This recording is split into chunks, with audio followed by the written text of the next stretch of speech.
Buenos días a todos y bienvenidos al Foro Potencia.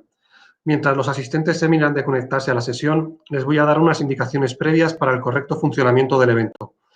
Pueden poner la pantalla en modo completo con el botón que aparece en la parte superior derecha de la pantalla. La barra de la derecha tiene un manejador en el centro que permite que se oculte. En la parte inferior de la barra derecha verán el icono de una interrogación que les permitirá hacer sus preguntas, que serán moderadas y contestadas cuando se abra el turno de preguntas. Para permitir ver la pantalla central completamente, la ventana de vídeo se puede acoplar sobre la barra de la derecha pinchando en un icono que tiene en su esquina inferior derecha. Cedo la palabra a Ricardo Cortés, director del Foro Potencia. Buenos días, Ricardo.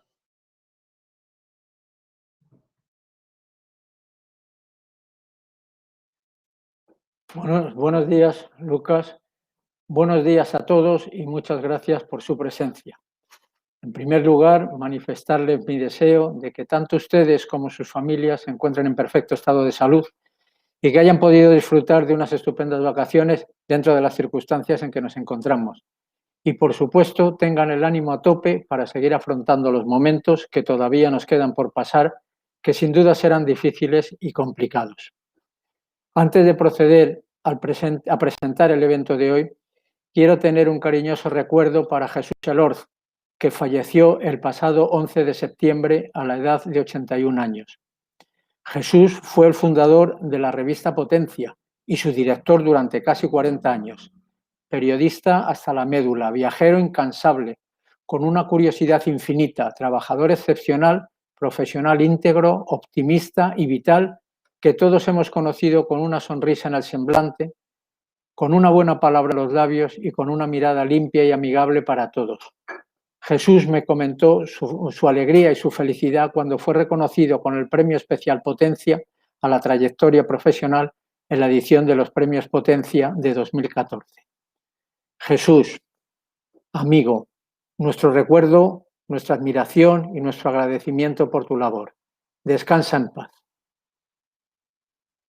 Tras este emocionado recuerdo y tras el obligado lapsus estival, volvemos de nuevo a estar con todos ustedes en los foros Potencia, con el objetivo de compartir una hora cada 2 o 3 semanas y ofrecerles la presencia de ponentes de máxima relevancia que hablarán de aspectos de actualidad casi siempre referentes al sector de la construcción. Este segundo ciclo de conferencias del Foro Potencia que hoy inauguramos se extenderá hasta unos días antes de las fechas navideñas. En esta primera ponencia contamos con la colaboración de una de las personas más significadas y significativas del sector de la construcción, que desde hace muchos años viene contribuyendo a dignificarle, a tecnificarle, a darle proyección de futuro a través de las nuevas tecnologías y de la innovación, y elevando la capacidad profesional de las personas implicadas a través de la formación continua, acuñando y defendiendo la industria de la construcción, como a él le gusta denominarla, en todos los campos y aspectos en los que participa.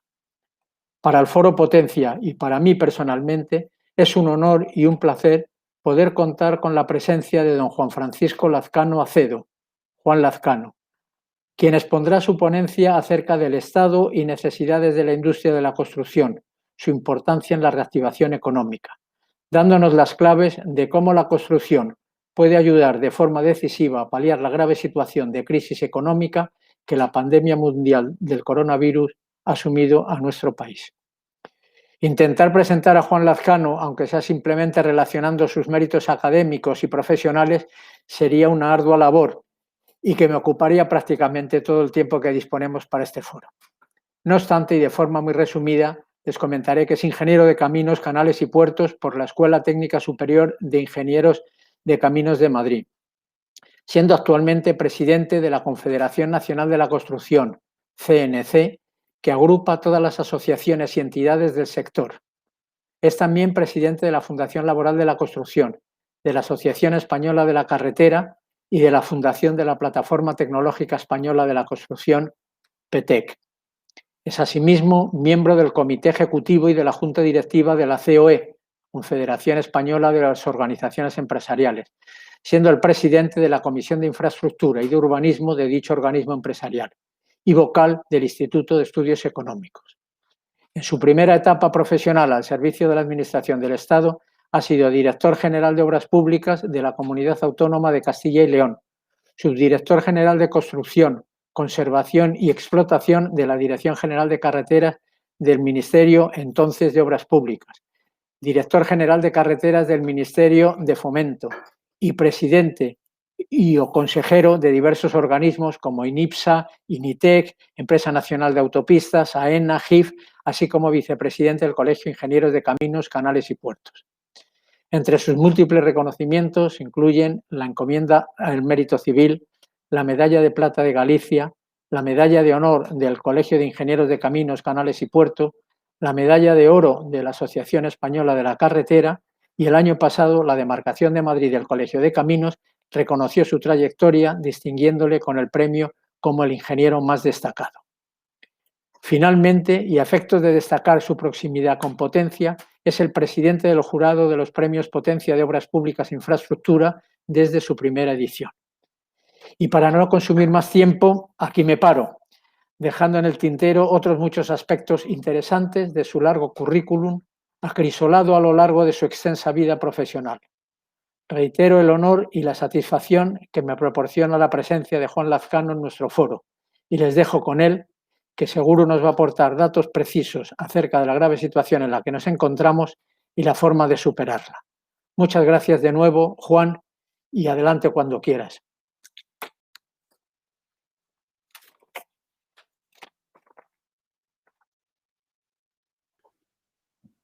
Buenos días y muchas gracias, Ricardo, por tu tan amable presentación.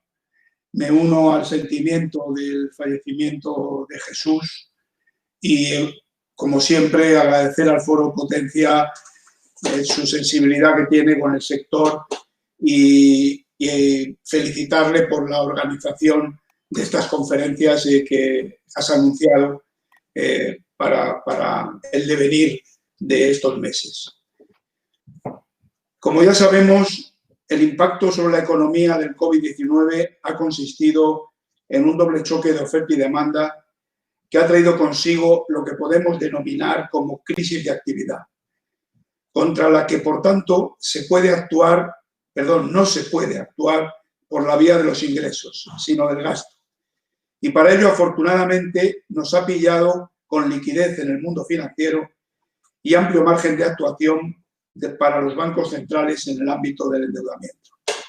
La incógnita está en cómo gastar con eficacia, con rentabilidad económica y social, con acciones que tienen que convivir con un entorno sanitario que no podemos controlar todavía como nos gustaría y que tanto limitan los grados de libertad. En el ámbito empresarial, por ejemplo, durante la crisis financiera, nuestras empresas, por poner un ejemplo, pudieron marchar al exterior. En esta crisis eso no es posible porque es global. En primavera y en plena crisis de la pandemia, los especialistas en prospecciones económicas, el Instituto de Estudios Económicos, por ejemplo, preveían 3 posibles escenarios macroeconómicos para nuestro país en términos de PIB. Sin rebrote de la pandemia en otoño, menos 8%. Con rebrote de la pandemia en otoño, menos 12%. Y adverso, una segunda oleada del virus, menos 15%. Desafortunadamente vamos caminando hacia el peor de estos escenarios. El Banco de España ya proyecta en su último informe una disminución del PIB de menos 12,6 en su peor escenario. Y el segundo trimestre lo hemos terminado con un acumulado de menos 11,9. La clave, sin duda, está en cómo gastar y dónde destinar la liquidez disponible, ya sea propia o europea. Ya se han producido, para paliar la crisis de actividad, 2 medidas de carácter general que han ayudado sin duda a las empresas. Una que afecta a la oferta, ayudar a las empresas con medidas fiscales y financiación avalada por el ICO. Y otra del lado de la demanda, proteger el empleo con los ERTEs. Seguramente ambas insuficientes, pero sin duda en la buena dirección y yo creo que van a ser ciertamente exitosas. Pero la medida que mejor conjuga sin duda el impulso a la actividad económica y el empleo es la inversión, y especialmente la inversión en construcción.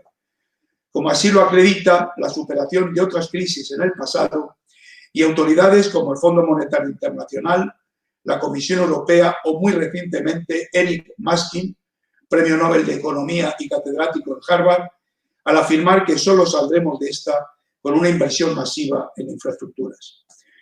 La Comisión Europea, por su parte, en la recomendación al Consejo publicada el pasado mayo, concluye que la prioridad ahora es combatir la pandemia con medidas de liquidez y de protección del empleo y que no es, por tanto, momento de ajustes.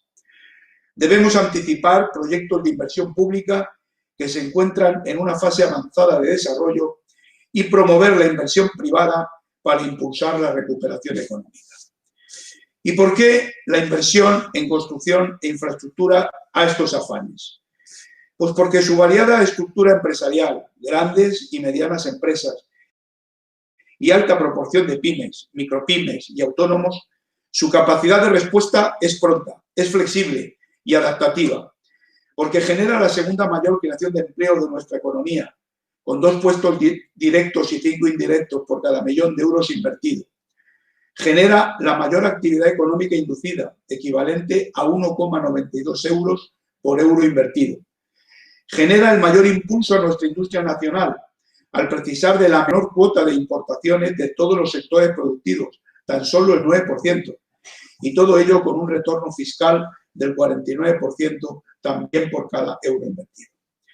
Y también, y es importante, porque se trata de un sector muy estructurado en el ámbito laboral, en torno a un convenio colectivo nacional, una ley de subcontratación propia y una fundación laboral con 28 centros de formación preventiva y de oficios capaz de incorporar rápidamente al sector a personas trabajadoras de otros ámbitos. Las infraestructuras, que en su concepto más amplio incluyen sin duda la edificación, constituyen el andamiaje y soporte indispensable para el bienestar social, para hacer más eficiente y tecnológicamente más fuerte a la industria, al transporte también y a la economía productiva. Por tanto, esta crisis puede ser también una oportunidad para abordar su modernización y conservación, tras 10 años de consolidación fiscal y un impacto en la inversión pública del 50%, conciliando estas necesidades con el ineludible compromiso de garantizar el cumplimiento de los nuevos objetivos del Pacto Verde Europeo y de la Agenda 2030 de Naciones Unidas.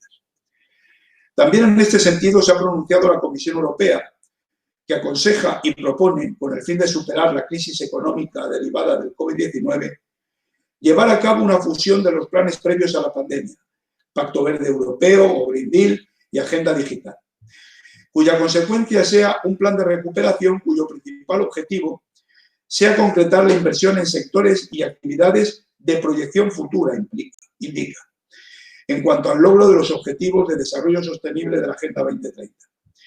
Y señala como actividades favorecidas para este afán la construcción, la digitalización de servicios y, importante, una ola de renovación inmobiliaria en consideración a que los edificios son los mayores consumidores de energía de la Unión Europea y son responsables del 36% de la emisión de gases de efecto invernadero. Opina la Comisión Europea que el 75% del parque inmobiliario europeo se construyó antes de que estuvieran en vigor las primeras directivas sobre eficiencia energética. El 80% de esos edificios va a seguir en pie en 2050, que es cuando la Unión Europea se propone alcanzar la neutralidad de emisiones. De ahí ese afán por una oleada de renovación inmobiliaria. A estos efectos, la Unión Europea ha diseñado un paquete ambicioso y exhaustivo, en el cual ahora estamos inmersos, de recursos, el Next Generation y Unión Europea, que junto al mecanismo financiero plurianual ordinario proporcionan una respuesta rápida y eficaz a la crisis de actividad sin precedentes causada por el COVID, pero también tampoco tiene precedentes tan ambicioso plan o paquete como veremos a continuación. Los recursos dispuestos suponen un endeudamiento neto con fecha de cese al término de 2026, insisto, al término de 2026, de 750.000 millones de euros, de los cuales 360.000 se habilitarán como préstamos y 390.000 como subvenciones. Las asignaciones de este importe se dividen en 7 programas, entre los que destaca por su relevancia el denominado Mecanismo de Recuperación y Resiliencia, con un alcance de 672.500 millones de euros. 360.000 para préstamos y 313.500 para subvenciones.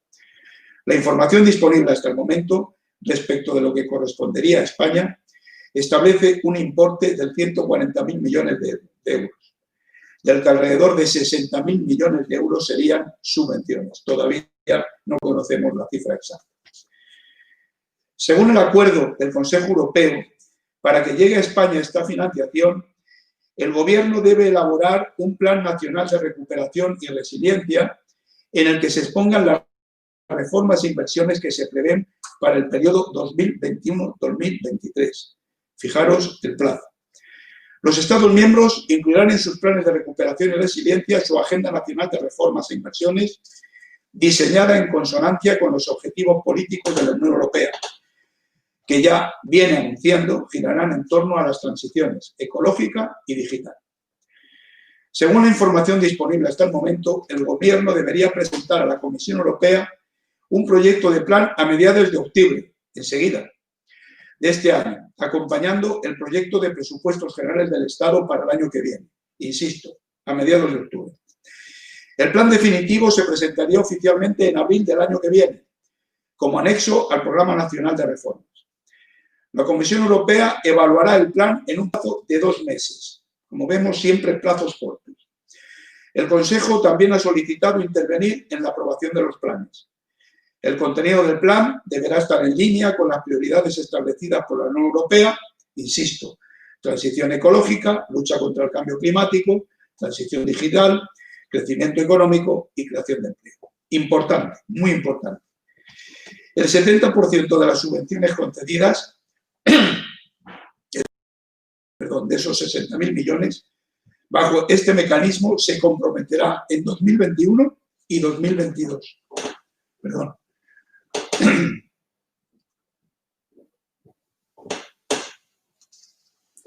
El 30% restante antes de finales de 2023.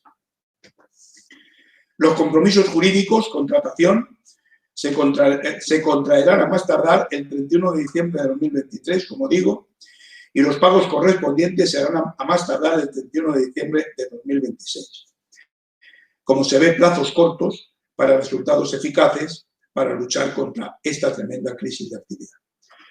Los valores que la Unión Europea asigna a este esfuerzo financiero sin precedentes, que condiciona sus objetivos y, por tanto, los planes y propuestas a realizar por los Estados miembros, se resumen en, y lo considero importante porque nos va a servir de guía sobre qué planes y qué proyectos podemos plantear. El mecanismo de recuperación y resiliencia debe guiar y construir una Europa más sostenible, resiliente y justa para la próxima generación, en consonancia con los objetivos de desarrollo sostenible de las Naciones Unidas. Hacer frente a la crisis climática y medioambiental es el reto más acuciante de nuestro tiempo. La respuesta económica a la crisis de la COVID-19 brinda una oportunidad única para acelerar la transición ecológica, modernizar los modelos industriales tradicionales e invertir en tecnologías ecológicas innovadoras y en infraestructuras más sostenibles y digitales.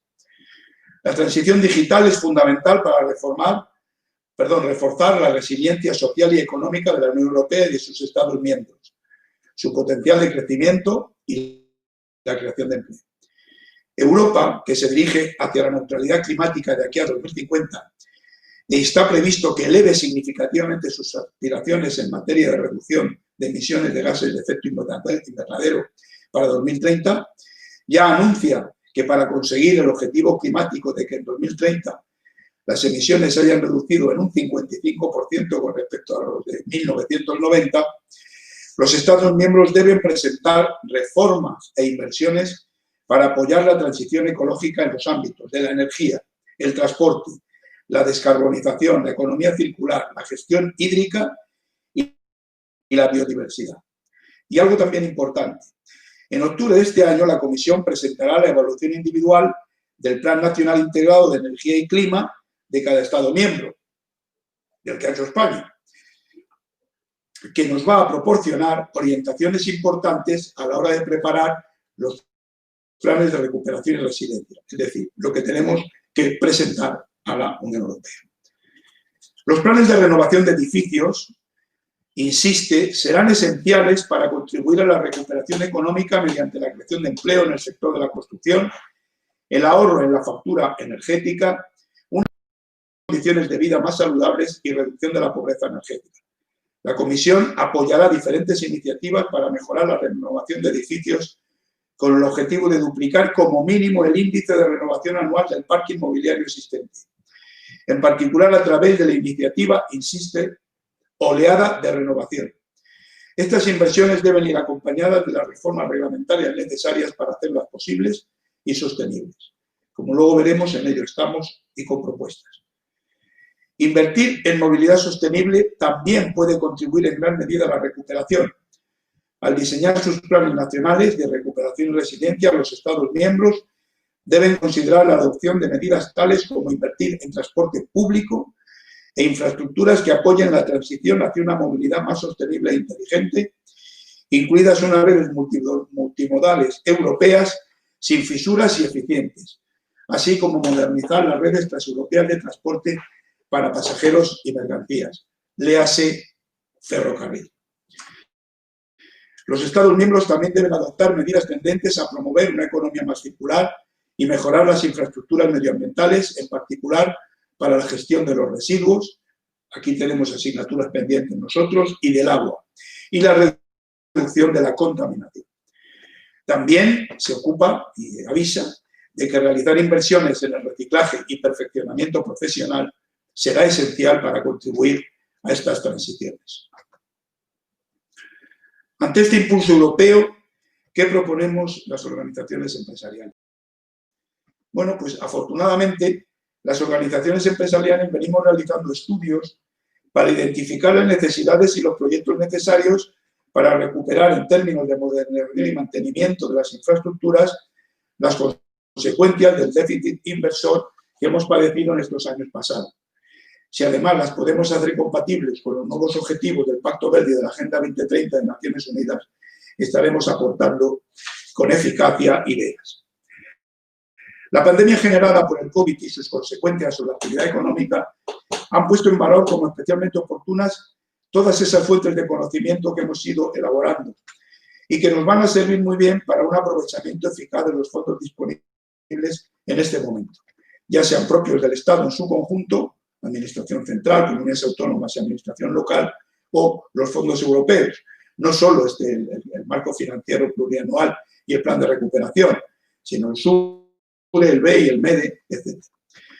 SEOPAN, con la colaboración de SENER, presentó recientemente un programa de inversiones para la reconstrucción económica y social de España con un alcance económico de 157.000 millones de euros para el periodo 2021-2030, que relaciona además con cada objetivo de desarrollo sostenible de la Agenda 2030. Perdón. En salud y bienestar, que es el ODS 3, 23.600 millones para reducir a la mitad las muertes por accidentes de tráfico en 2030 y para garantizar la sostenibilidad de nuestro sistema de salud, ampliando nuestra capacidad asistencial anual hospitalaria, que nos está viendo del 14,6% de nuestra población hasta alcanzar la media de la OCDE, que se sitúa en el 22%. En agua limpia y saneamiento, el ODS 6, 5.253 millones de euros. En depuración, porque solo el 32% de nuestros municipios mayores de 10.000 habitantes disponen de sistemas de depuración terciarios. 145 núcleos urbanos seguían sin cumplir la directiva en 2019 y por lo tanto lideramos el ranking europeo en sanciones ambientales con 52 procedimientos en marcha y 33 millones de euros en sanciones. Y en mejora de la gestión de recursos hídricos, es decir, regulación, desarrollo y reutilización. En energía asequible y no contaminante, el ODS 7, 32.435 millones de euros para adoptar medidas de eficiencia energética en el sector residencial y terciario. En industria, innovación e infraestructuras, 17.548 millones para la sostenibilidad, resiliencia y calidad de nuestras redes de distribución y suministro de agua, de carreteras, promoción del transporte ferroviario de mercancías, conexiones ferroportuarias e infraestructura logística. En ciudades y comunidades sostenibles, el ODS 11, 74.000 millones de euros para transporte público, metro y cercanías, la creación de infraestructura verde mediante soterramientos urbanos, mejorar la movilidad viaria urbana e interurbana, para tratar y valorizar los 12 millones de toneladas de residuos que depositamos cada año en vertedero y para vertebrar la España vaciada con soluciones económicas para mejorar la calidad y seguridad de las vías convencionales y dotar de alcantarillado y de depuración a las viviendas en municipios de menos de 50.000 habitantes que no disponen de estos servicios. Y en vida y ecosistemas terrestres, 3.841 millones, que es el ODS 15, para luchar contra la desertificación y la sequía y para prevenir las inundaciones y avenidas que periódicamente y en los mismos lugares, como ya sabemos, provocan efectos devastadores.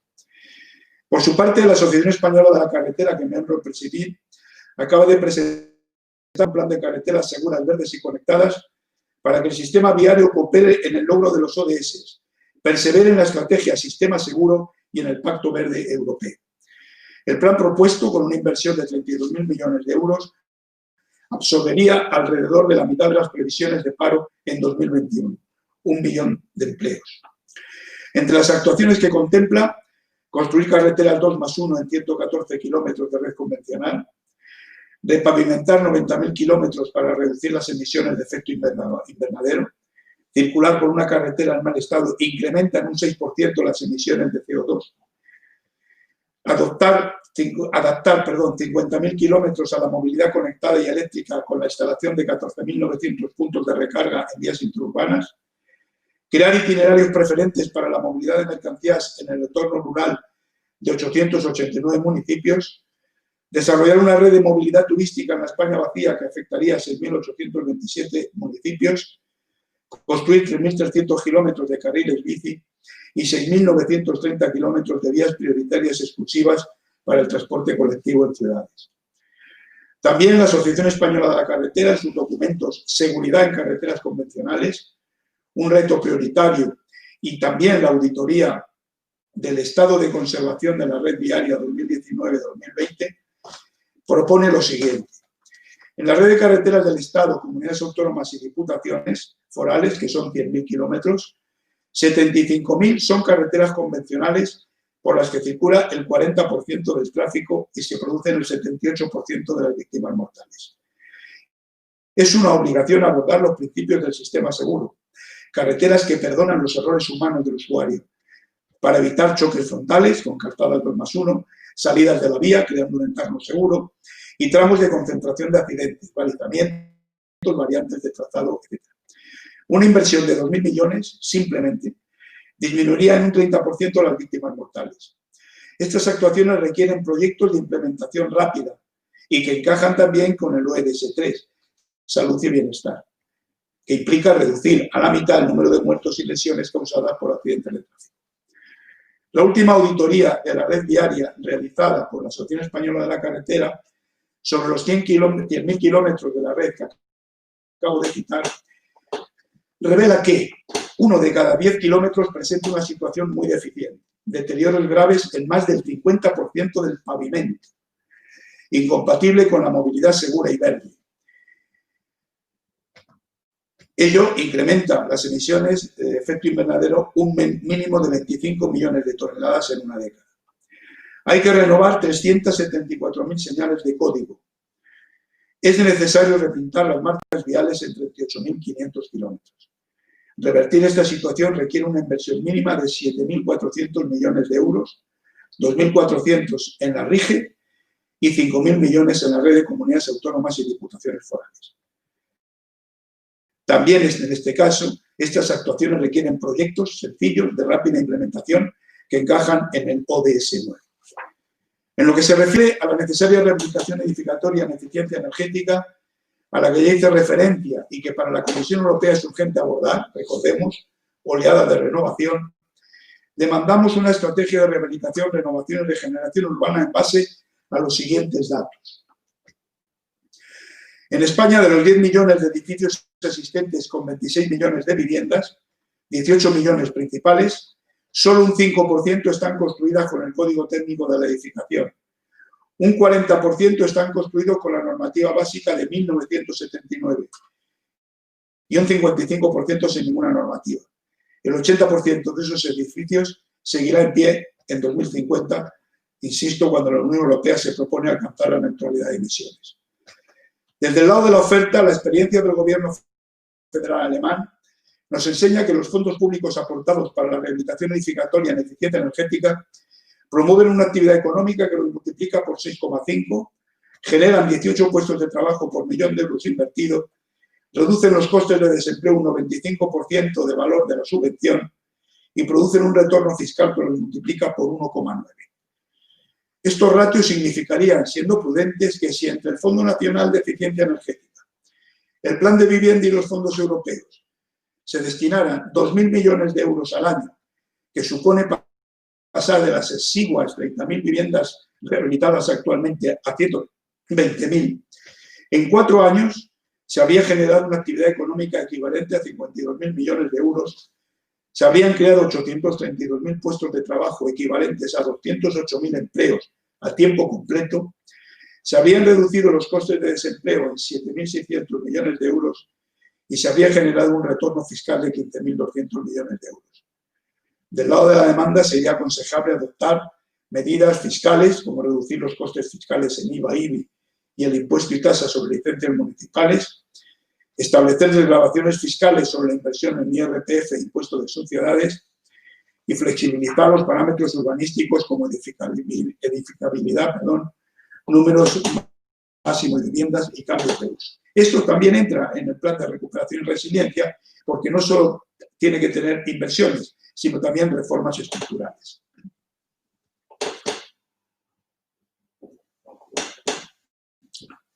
En apoyo de estas iniciativas, la Confederación que presido, el Consejo Superior de Arquitectos, Comisiones Obreras de Construcción y Servicios, UGTFICA, la Asociación de Promotores Constructores de España y el Consejo General de Arquitectura Técnica, hemos presentado recientemente un manifiesto del sector de la construcción y edificación como motor de la recuperación económica y modernización del país, que presentamos hace unos días al Secretario General de Vivienda y Agenda Urbana, haciendo hincapié también en las dificultades de muchos jóvenes y familias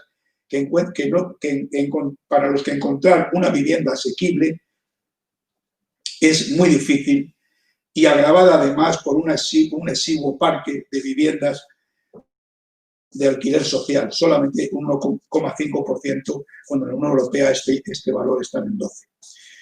Próximamente, también en esta línea, la Comisión de Infraestructuras y Urbanismo de COE presentará a su Junta Directiva el documento Propuestas de la Confederación Española de Organizaciones Empresariales, COE, para la salida del sector de la construcción de la crisis provocada por la pandemia del COVID-19, que en definitiva es un plan de rehabilitación y reforma que vamos a poner a disposición de las autoridades. Para que todas estas necesidades puedan en alguna medida materializarse, sería conveniente que Gobierno y oposición consensúen un plan de recuperación y resiliencia sin olvidar a las comunidades autónomas y corporaciones locales y que tenga en cuenta cuántas aportaciones estamos haciendo desde las organizaciones empresariales. Es necesario también que se elaboren unos presupuestos del Estado que refuercen la inversión pública, aprovechando el relajamiento de la disciplina fiscal de la Unión Europea y aprovechando otros fondos europeos disponibles. A estos efectos me interesa resaltar dos consideraciones del comunicado de la Comisión del Parlamento Europeo el pasado 17 de septiembre. Crear las condiciones adecuadas para la rápida ejecución de los proyectos de inversión es crucial para un rápido despliegue de la ayuda a la recuperación. La prioridad clave para una rápida ejecución de las inversiones es detectar los cuellos de botella y sus razones subyacentes, tanto en los Estados miembros como a escala de la Unión Europea.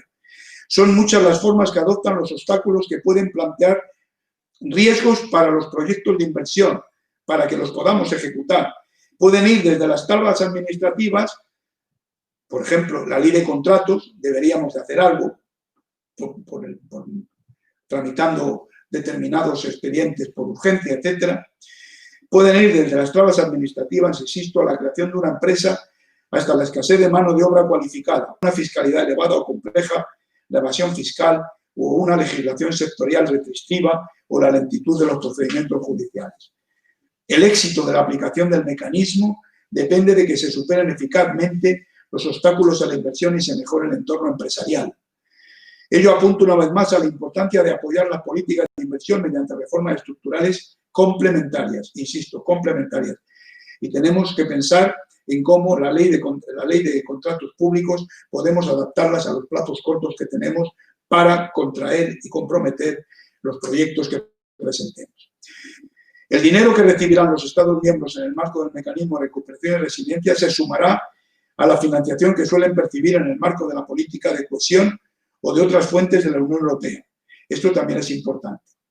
Será importante que los Estados miembros establezcan mecanismos de coordinación sólidos, tanto para las fases de planificación como de aplicación, con los interlocutores regionales, económicos y sociales.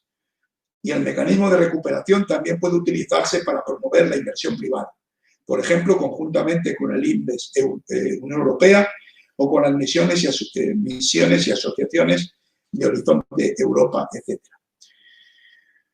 Dado el horizonte temporal de 2023 para comprometer el dinero, los Estados miembros pueden centrarse en aquellos proyectos que se encuentren en una fase de preparación bastante avanzada. Esto se lo propusimos hace 2 días al secretario general de Infraestructuras, aquí en COE. La realidad de nuestra dinámica histórica inversora, ya termino, es que hemos podido mejorar nuestras infraestructuras y mantenerlas cuando invertíamos un 3,5% del PIB y con apoyo de fondos europeos importantes en 2 décadas, también recurriendo al sistema concesional. En la década anterior, esta situación, como ya sabemos, se ha revertido por la crisis financiera, el incremento del gasto social y hoy por la crisis de la actividad derivada del COVID. Pero ha surgido una oportunidad sobrevenida proveniente otra vez de fondos europeos, otra vez, que el sector sí que ha demostrado siempre que puede gestionar con eficacia ejemplar. Complementariamente, y tal como aconseja la Comisión Europea, pueden plantearse la colaboración público-privada fomentando el modelo de concesión, que, como sabieron, no altera la titularidad pública de nuestras infraestructuras, anticipa y difiere en el tiempo nuestras inversiones, anticipa, importante, minimizando la captación de recursos públicos y su impacto en el déficit público. Asimismo, esta fórmula concentra en un mismo agente el proyecto, la construcción, la financiación y la operación y mantenimiento de las infraestructuras, simplificando la transferencia de riesgos y responsabilidades y reduciendo, también importante, el plazo medio de maduración de estas inversiones. Por otra parte, y con las actuales necesidades de gasto social, insisto, que van en aumento, no podemos seguir rehuyendo el debate sobre la necesidad de replantearnos la actual distribución de las cargas que los ciudadanos soportan por la construcción de sus infraestructuras y su conservación. Es necesario ir a un modelo más sostenible y solidario, más justo y equitativo, que libere más recursos públicos al gasto social e involucre en mayor medida al usuario habitual de las infraestructuras. Todo ello implica que demandemos con urgencia la necesaria y prometida Ley de Movilidad Sostenible y Financiación del Transporte, cuya consulta pública previa se inició el pasado 22 de julio y que compromete a un diálogo público de movilidad y a las asociaciones empresariales a organizar eventos colaboradores. Este puede ser un ejemplo. Vamos a aceptar el reto en el convencimiento de que la aportación de la inversión pública al desarrollo económico y bienestar de una nación no depende de la infraestructura en sí, sino de las soluciones de movilidad que brinda a ciudadanos y empresas a través de un servicio de transporte seguro, sostenible y conectado. Esta noción, en la que el valor de las infraestructuras no se mide por su valor patrimonial, sino por su valor como capital productivo, implica sin duda un cambio de paradigma impuesto por una nueva realidad. La movilidad vista como un derecho, un elemento de cohesión social y de crecimiento económico. Muchas gracias y estaré encantado de contestar a cuantas preguntas quieran hacer. Muchas gracias. Sí, muchas gracias, Juan. Muchas gracias por esta intensa explicación y esta cantidad de datos que de alguna manera nos sirven para centrar y aclarar un poco cuál es la situación pues, del Estado con respecto del Estado español, con respecto a la pandemia, con respecto a las ayudas, etcétera, etcétera. Entiendo que bueno, pues aquí hay una serie de preguntas, te voy a pasar, pero sí me gustaría empezar por alguna pregunta de mi propia cosecha. Lo primero es, ¿en qué estado han quedado todas estas propuestas que has detallado por parte de las organizaciones empresariales? Si el gobierno las están teniendo en cuenta, porque me imagino que de la misma manera que el sector de la construcción está lanzando ideas de cómo aprovechar o cómo encauzar o cómo enfocar o cómo acaparar parte de las ayudas o las ayudas que vamos a recibir, se supone, pues me imagino que el sector del turismo, el sector de la hostelería, la restauración, todos estos pues estarán, en definitiva, casi todos, porque no es una pandemia que nos afecte económicamente exclusivamente a la construcción, sino que todo el mundo está. Entonces, ¿eso cómo lo ves? Eso lo uno, porque yo sé que lo tengo por aquí apuntado, de que estuviste, de que conjuntamente con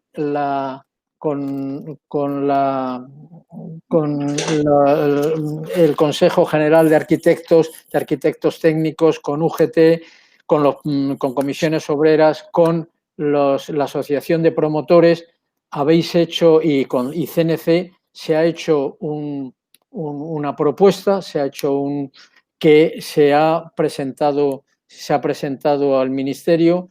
He visto una reseña de hace una semana o una cosa así, pues el 24 de septiembre en Construnario, una reunión que tuvisteis todas estas personas con el secretario general de Agencia Urbana y Vivienda, con el director general de Vivienda, el director general de Agencia Urbana y Arquitectura. Igualmente, entiendo de que en la Comisión de Infraestructuras y Urbanismo de COE que tú presides, pues habéis tenido alguna reunión, creo que la semana pasada, con el secretario general de Agencia Urbana y Vivienda. Entonces, esto, ¿cómo lo ves, digamos, de cara de arrimar el ascua a la sardina de la construcción, puesto que entiendo que el ascua va a estar muy competida para irlas arrimando a las diferentes sardinas, que hay muchas y algunas bastante escuálidas, como en el caso nuestro? Pues mira, sin duda ninguna, lo que sí que hemos hecho es una gran catequesis. Además, tú lo conoces muy bien. La propia catequesis que hacen las asociaciones por su parte, por ejemplo, SEOPAN, por ejemplo, ANCI, por ejemplo, en sus propias comunidades autónomas, nuestras asociaciones regionales, etcétera, hacen su catequesis. Nosotros, como organizaciones cúpula, lo que hacemos es poner los medios para que lo puedan hacer con mayor eficacia.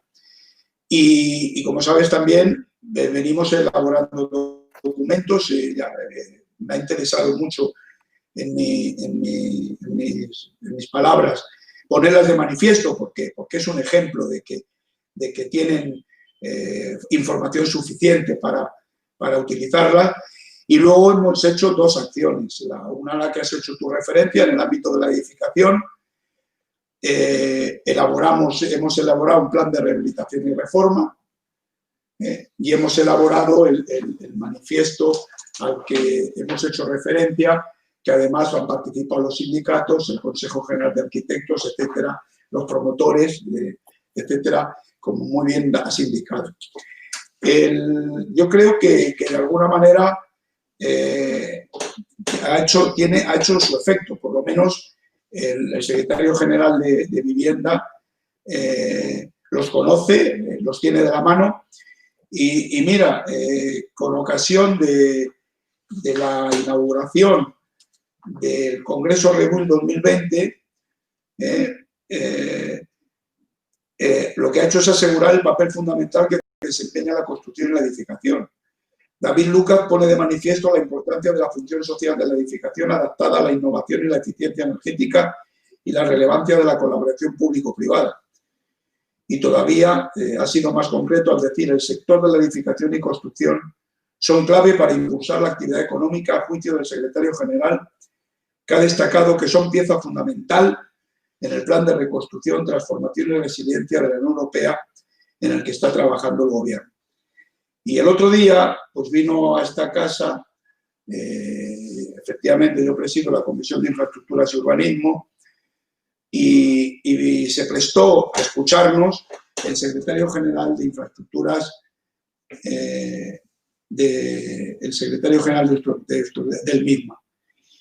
Y fui muy receptivo. Parte del discurso que me habéis oído lo puse a su disposición, y el propio MISMA dice, además ha destacado que España es muy eficiente en la construcción de infraestructuras y que en las últimas décadas ha dado un salto de gigante en la modernización del sistema de transporte de nuestro país. En este sentido, también he indicado que ahora es el momento de avanzar en una segunda modernización orientada a reducir drásticamente las emisiones de CO2, apostando por un trasvase modal al ferrocarril y por la transformación digital de nuestro sistema de transporte. Es decir, parece que en el plan de recuperación y resiliencia el ferrocarril se le ha escapado, va a tener un protagonismo importante. Yo le hice mucho hincapié en el tema de la conservación porque me pareció que dudaba en relación de cómo podía encajar la conservación en los objetivos de precisamente desarrollo sostenible o en lo que podría aprobar la Comisión Europea cuando presentemos los proyectos. Y yo le aclaré que el tema, desde luego, de la seguridad vial encaja en el Objetivo de Desarrollo Sostenible 3 grandemente, y el estado que tenemos de déficit de conservación en nuestras carreteras, que tiene como percha las emisiones que se mandan a la atmósfera por defectos en el pavimento, etcétera, etcétera. Bueno, en eso estamos. Él ha indicado que ahora es el momento de avanzar en una segunda modernización orientada a reducir drásticamente las emisiones de CO2 y que apuesta el Fondo de Recuperación y Resiliencia es una palanca, una segunda modernización de nuestro sistema de transporte. Y en eso hizo mucho hincapié. Yo le pregunté que eso es importante, si había proyectos, y él me dijo que pues, podía estar tranquilo, que tenía suficientes proyectos maduros para poder contratar en los plazos tan escasos a los que sabéis que he hecho referencia, porque de la parte subvencionada, que son 60.000 millones, el 70% lo tenemos que tener contratado en 2021 y 2022. Y el otro 30% en 2023. Está contratado, quiere decir que tiene que estar el proyecto hecho, licitado, y por lo tanto con un contratista para ejecutarlo. Y los plazos son muy cortos, pero nos aseguró que tenían proyectos suficientes para abordar esta situación.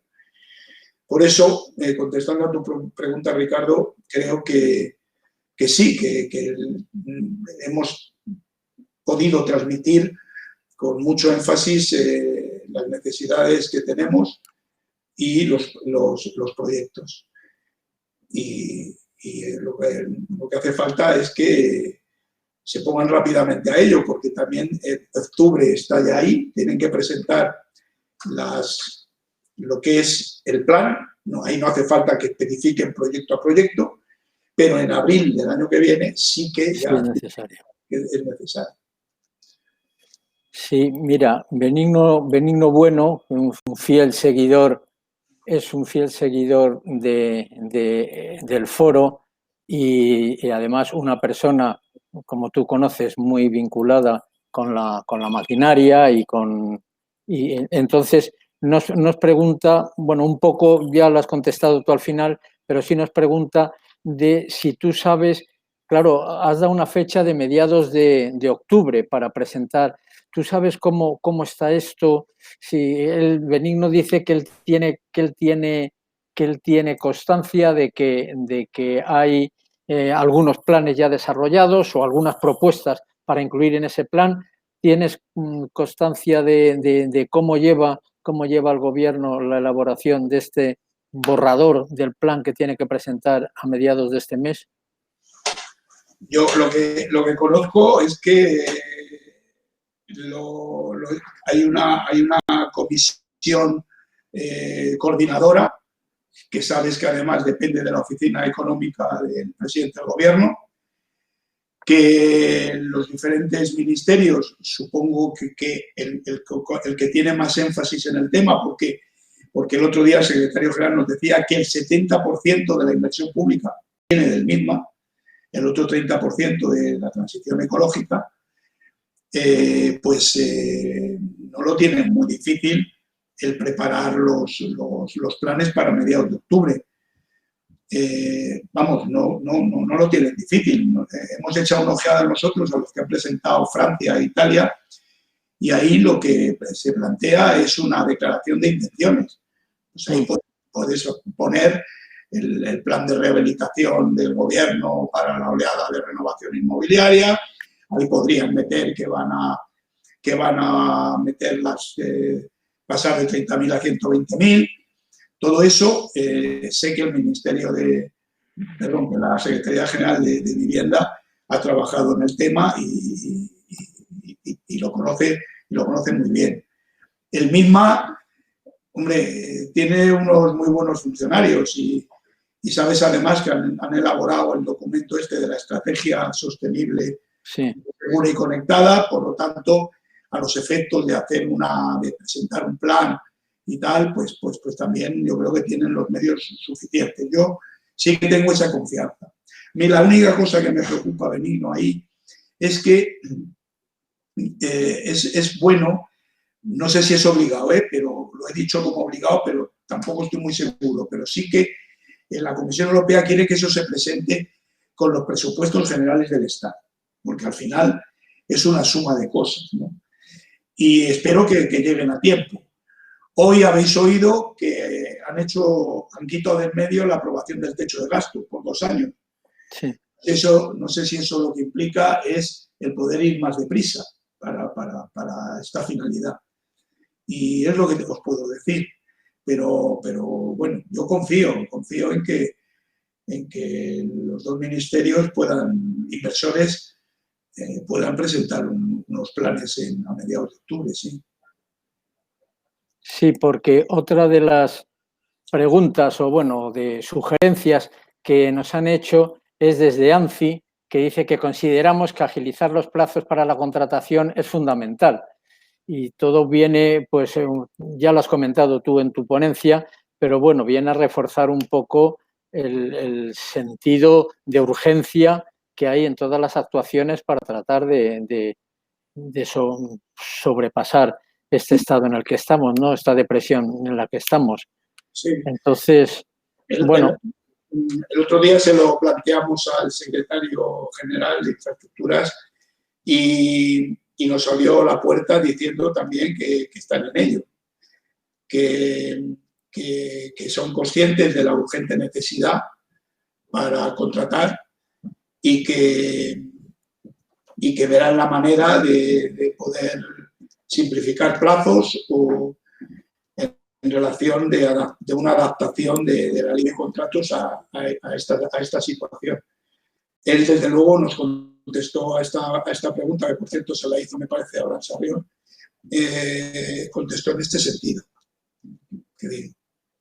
Sí, de la misma manera que desde ACEX demandan la prioridad de que la conservación y mantenimiento de las infraestructuras, y sin duda sería una gestión eficaz para las inversiones, que también creo que, vamos, te estoy leyendo estas pues un poco como que te sientas respaldado por las organizaciones implicadas de que realmente lo que has expuesto, pues entiendo que es lo que a la generalidad del sector le puede interesar.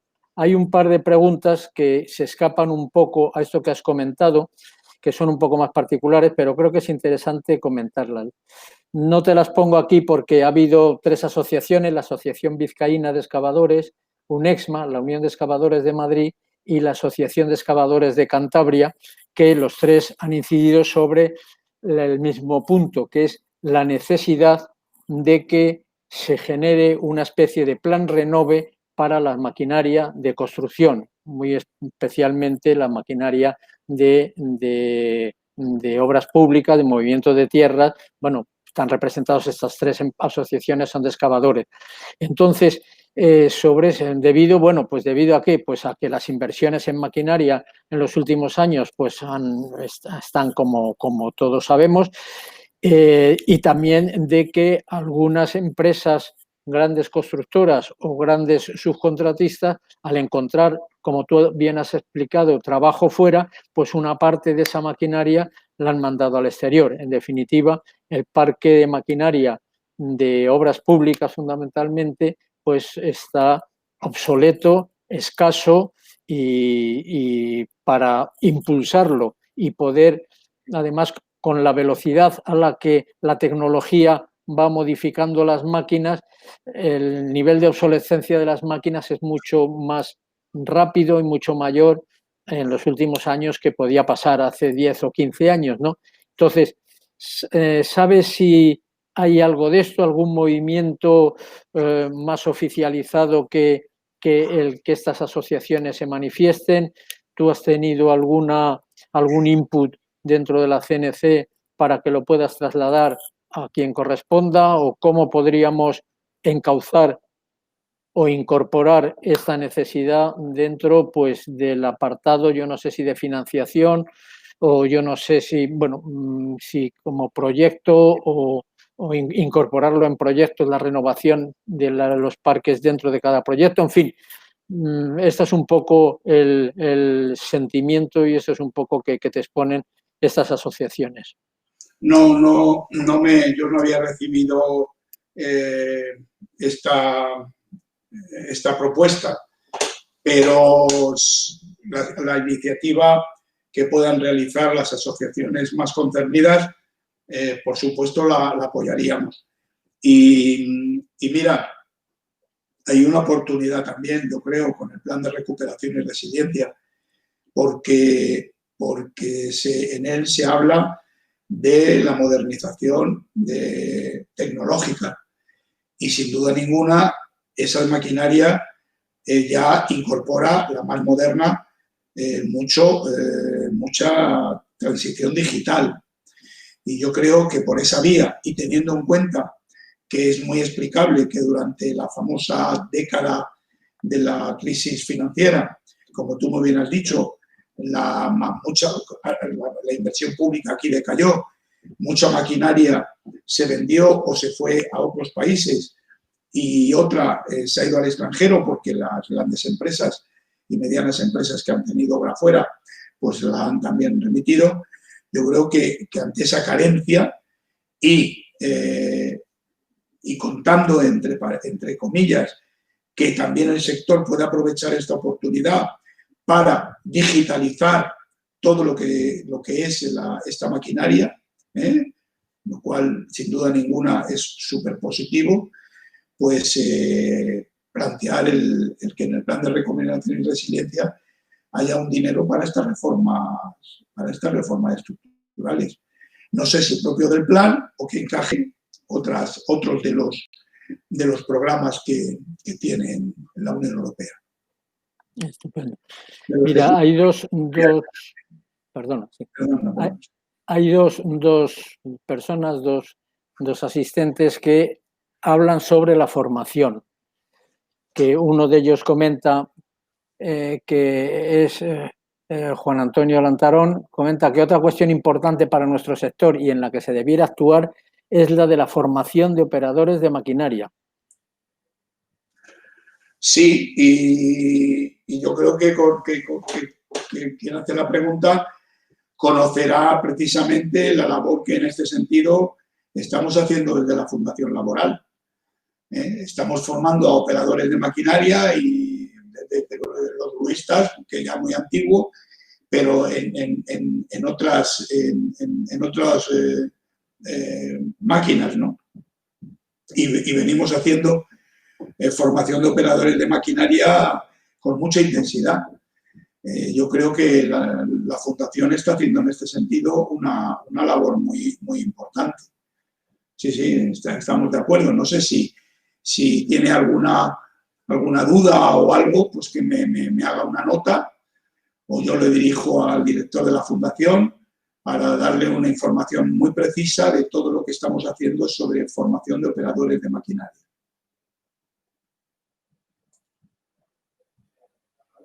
No te oigo. No te oigo, Ricardo. A ver, ahora sí. Ahora sí. Ahora sí, vale, muchas gracias.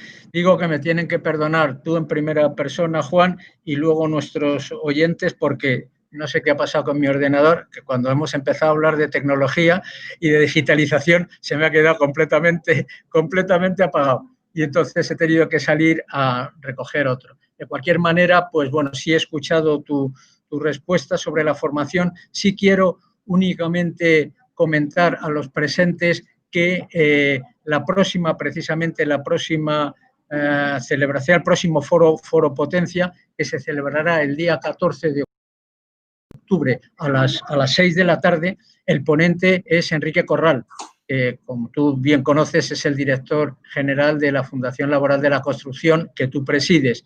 Y entonces un poco por ahí van a ir los tiros, de decir, oye, ¿cómo queda el tema de formación y, sobre todo, qué está haciendo la Fundación de cara a futuro, de cara a formar a los operadores del futuro que tendrán poco que ver con los operadores del pasado? Cursos de adaptación para los operadores ya que ya tengan su experiencia y que ya tengan su profesionalización, para los nuevos, etcétera, etcétera, etcétera, en función de las nuevas máquinas y las nuevas propiedades de las máquinas. Entonces, pues bueno, lo digo un poco también para aquellas otras preguntas que Ismael Báez también preguntaba sobre el tema de formación, que preguntaba dice, buenos días, gran presentación llena de datos e ideas. ¿En cuánto cifraría las necesidades de formación para proveer de manera ágil la fuerza laboral necesaria para ejecutar estos planes? Sobre todo considerando la constatación de que estos últimos tiempos la falta de personal cualificado, etcétera, etcétera, un poco de... ¿Esto está más o menos cuantificado o sería más procedente que nos lo comentase Enrique Corral el próximo día? No, Enrique Corral podrá ser mucho más preciso que yo. La formación que damos en la Fundación, muchas de ellas la damos con nuestros propios medios, ¿no? Y formamos a un gran número de trabajadores y de cursos de formación. El problema está en que el dinero que las empresas ingresan para formación en el Ministerio de Hacienda, y que inclusive hubo una sentencia del Constitucional que solo se podía dedicar para la formación continua de los trabajadores, pues eso no se cumplía y sigue sin cumplirse. Ya. Y se emplea en otras cosas, ¿no? Ahí hay una deficiencia que podría ser, seguro, mejorable.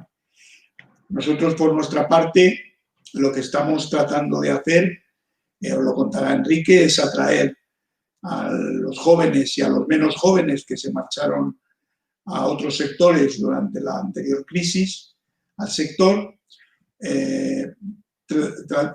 con un sistema que lo llamamos Construyendo Empleo. Estamos creando un sistema de cualificaciones profesionales y de certificaciones profesionales propio del sector de la construcción que sea compatible con el Sistema Nacional de Cualificaciones, y estamos en este tema muy adelantado. La Fundación Laboral ha invertido exactamente en esto, 1 millón de euros, y estamos, yo creo que a finales de año podremos tener el documento listo. Y al mismo tiempo no paramos de exigir que esto es una competencia de las comunidades autónomas, que demos los certificados de profesionalidad por la experiencia. Es decir, la Fundación Laboral puede examinar a trabajadores que en su momento marcharon, pero que tienen la experiencia necesaria. Si estudiada esa experiencia se puede dar un certificado de profesionalidad, eso es un aliciente más para que vuelvan al sector. Y teniendo en cuenta además que el sector, como tú bien conoces, es un sector que está bien, que paga bien. Lo que tenemos es que atraer a los jóvenes y decirles, hombre, que no es tan duro como se dice, ¿no?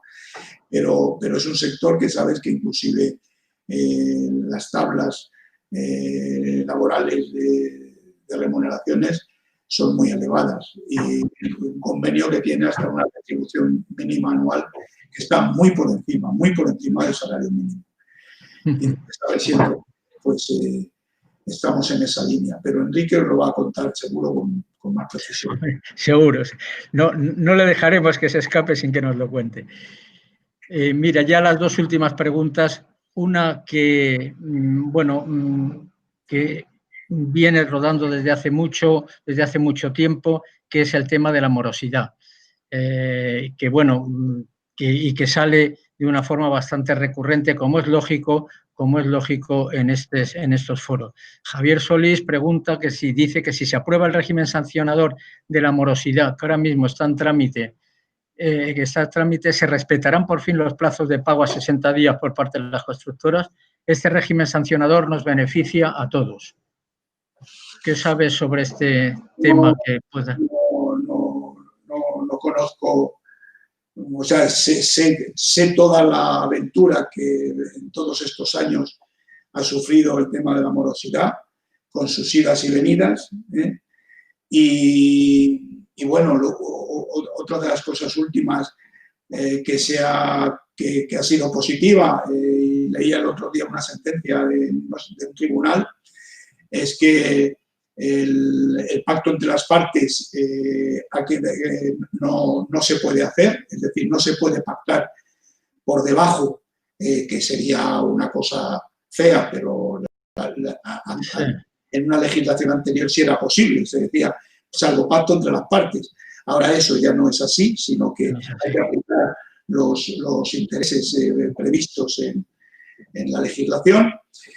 Eso es positivo. El régimen sancionador no sé cómo está evolucionando en este momento, y yo las noticias que sí recibo cuando este tema sale en los consejos de gobierno es que las empresas sí que tienen una sensibilidad por el cumplimiento. Yo creo que con las crisis pasadas y la pandemia, pues a lo mejor habrá habido sus más y sus menos. Pero lo que siempre nos ha importado más a nosotros en la Confederación Nacional es conseguir que la morosidad de las administraciones públicas desaparezca. Y bueno, yo creo que ha habido periodos en que eso ha ido... Estamos en el camino, ¿verdad? Sí. Estamos en el camino. Mira, por último, de momento, Javier Magariño, del periódico 5 Días, nos comenta que durante décadas España ha fallado en el traslado de mercancías por ferrocarril, en nuevos mecanismos, en nuevos mecanismos con el consenso. ¿Qué sabemos sobre esto? Bueno, el consenso sobre planes de infraestructura y de agua. El panorama político podría entorpecer el uso de fondos europeos en la modernización de infraestructuras. Usted mismo ha pedido un consenso político que se antoja imposible, dice él.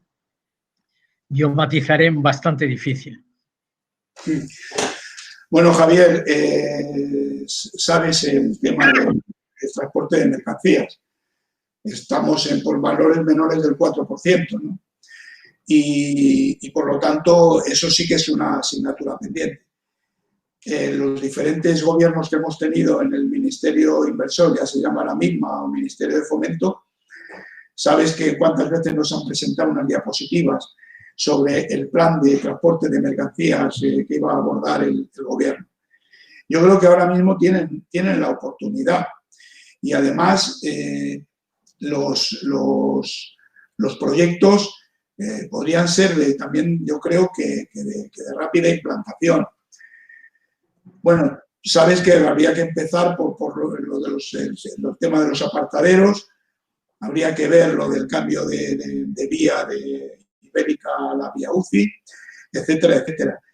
Pero yo sí le he oído al secretario general de Infraestructuras que se van a volcar en el tema del ferrocarril, Y la Comisión Europea, el tema de las mercancías y también de las cercanías, lo premia, como has visto en parte de mi exposición. Por lo tanto, yo en eso sí que estoy esperanzado.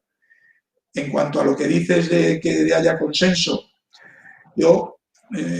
ellos tendrían que, no sé lo que harán, no sé cómo van, no tenemos noticias, yo no sé si tú la tienes, de cómo van a relacionarse con las comunidades autónomas a los efectos del plan de recuperación y resiliencia.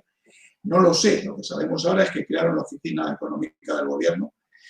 Yo creo que sería mucho mejor que el tema lo hubieran dejado en los dos ministerios inversores y que los dos ministerios inversores se relacionaran con sus homólogos de las comunidades autónomas, porque además hay proyectos que tienen sinergias respectivas y hubiera sido mejor, pero bueno, lo han decidido así y yo lo que te digo es que solo nos queda poner sobre la mesa el conocimiento que sabes que el sector ha producido y que lo tengan en cuenta. No podemos hacer otra cosa. Insistir en que es una gran oportunidad y que desaprovechar esos fondos sería de lesa majestad. De lesa majestad. Muy bien, Juan, pues muchas gracias por todo. Ya nos hemos pasado de tiempo, pero nos podíamos seguir pasando durante un buen rato más. ¿Hay alguna pregunta relativa a formación un poco más específica que yo creo que sería bueno, como tú has comentado antes, y de alguna manera sirva de gancho para que la gente, los presentes, estén también presentes cuando en la próxima reunión del foro, que como digo, será con la presencia de Enrique Corral y que hablará de todos estos temas de formación?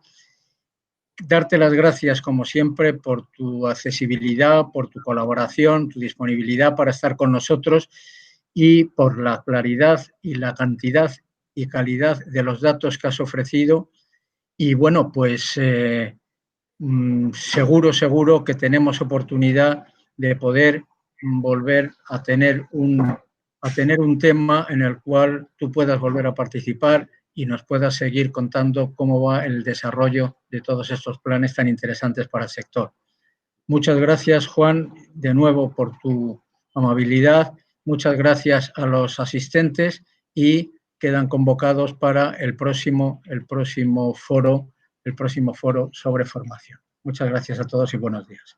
Muchas gracias a vosotros.